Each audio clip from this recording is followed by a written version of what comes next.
La perte de la personnalité juridique. La personnalité dure autant que la vie humaine et disparaît donc en principe au décès de l'individu. Toutefois, ce qui est simple quand la mort est certaine devient complexe quand il y a une certitude sur l'existence de l'individu. Une perte simplifiée en cas de décès.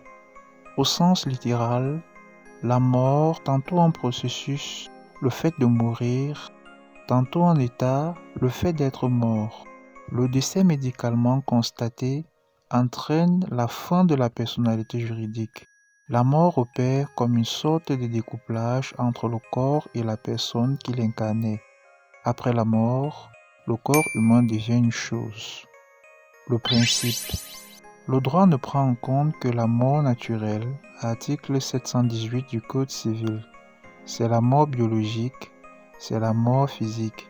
Cela exclut à la fois le sens littéraire, renvoyant à une mort volontaire, c'est-à-dire celle qui se présente à la personne à la fin de ses jours. On parlait autrefois de bonne mort, et le sens médico-légal résultant d'un état pathologique ou physiologique, connu ou non. Le législateur du 30 mai 1854 a supprimé la mort civile qui retirait toute existence juridique aux personnes condamnées à mort, aux travaux forcés à perpétuité, à la déportation. Elle se distingue également de la mort mystique qui implique l'intervention des forces mystiques, maléfiques, à travers des pratiques de sorcellerie. Toutefois, on note une certaine survivance de la personnalité juridique après la mort. Les manifestations de la survivance de la personnalité. Le droit camerounais ne confère en aucun cas de personnalité juridique au cadavre. Toutefois, certaines réglementations et pratiques prennent en considération la personne au-delà de la vie. À cet effet, le droit des successions admet le principe que les héritiers continuent la personne du défunt. Une autre manifestation de la survivance de la personnalité se trouve dans les décorations attribuées à titre posthume. La volonté du défunt peut produire effet après sa mort, testament dont les dispositions ne sont exécutoires qu'après la mort, l'institution du mariage posthume, le respect des cadavres et les tombeaux.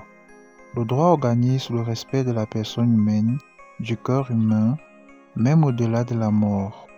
Les traces de la personne subsistent, en effet, et interdisent dès lors de traîner le corps sans vie et sans personnalité juridique comme une simple chose.